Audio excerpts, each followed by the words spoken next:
Meddle and the Mice. "These tiresome mice," said Meddle's Aunt Jemima, looking into the larder. "They've been all over the place. Look, nibbling this, that, and the other." "What about getting a cat, Aunt?" asked Meddle. "Wouldn't that be a good idea? She'd soon get rid of the mice for you."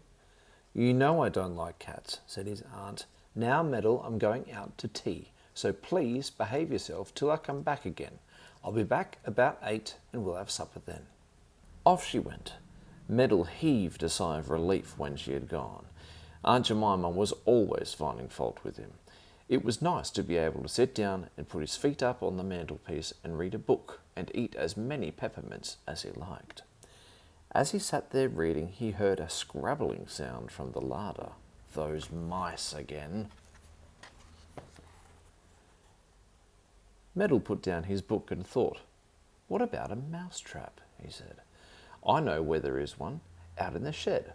I'll get it and set it with a bit of bacon and a bit of cheese. I'll catch those mice for Aunt Jemima. Won't she be pleased?" He went to fetch the trap.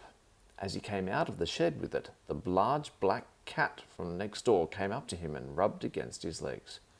"Puss, puss," said Meddle, and began to stroke the cat. Then a bright idea came to him. "Puss, would you like to sit in our larder and catch a few mice?" he asked. The cat purred. She went indoors with Meddle and sat down by the fire to wash herself. "I'll just set this trap, Puss," said Meddle, "and then you can go into the larder with it. What with you and the trap, the mice will have a very bad time." He went to the larder, he took the cheese from the dish and broke a bit off. He put it in the trap. Then he unwrapped the bacon and cut a bit of fat from it, and he put that on the hook too, and then carefully set the trap. He put it down on the floor. "There," he said, "if that doesn't catch a mouse, I'll be surprised." He forgot to put the lid back on the cheese dish. He forgot to wrap the bacon up again. Meddle could never think of little things like that. He called to the cat, "Here, Puss, come and watch for the mice here. Come along." The cat didn't come. So Meddle went and fetched her and put her firmly down in the larder. Then he shut the door. It was cold in the larder. The cat didn't like it. She didn't care about mice either, for she was well fed and never bothered herself to catch them. She mewed and scratched at the door. "You catch a few mice and I'll let you out," said Meddle, and put his feet up on the mantelpiece again. The cat seemed to settle down, and there was no sound of either mouse or cat from the larder. Meddle made himself some tea after a bit and got the biscuit tin. He wasn't going to bother to cut himself bread and butter. He finished all the biscuits in the tin. Then he washed up his tea things and went back to read again. But he fell fast asleep, and only woke up when he heard his Aunt Jemima coming in. "Oh, dear, dear," she said. "I missed the bus, and it's 8:30, and I'm so hungry. Why, Meddle, you haven't even set the supper. Lay the cloth quickly." She stood before the mirror to take off her hat. Suddenly there came a loud noise from the larder. Crash!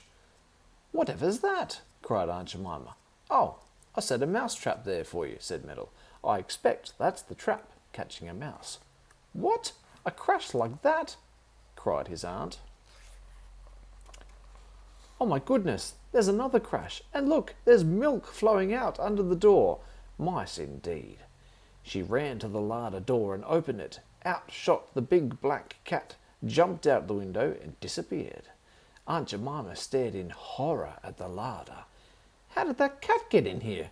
Oh my goodness, it's eaten the meat pie I left for supper, and the fish breakfast, and it's gobbled up the custard I put ready, and it's upset the milk, and look at all this chewed bacon and nibbled cheese. How did that cat get in here?" Then she gave a scream. The mousetrap had gone off and nipped her toe. "What's that? Oh, the mousetrap. Meddle, did you put that cheese and bacon in it?" "Yes, Aunt," said Meddle in a small voice. "Well, why didn't you cover up the cheese dish and wrap up the bacon?" asked his aunt. "Didn't you know that even if the cat wasn't there to nibble them, the mice would climb up to the shelves and eat them? They wouldn't bother about the trap if they could see cheese and bacon up there in plenty. No, Aunt, said Meddle, edging towards the kitchen door.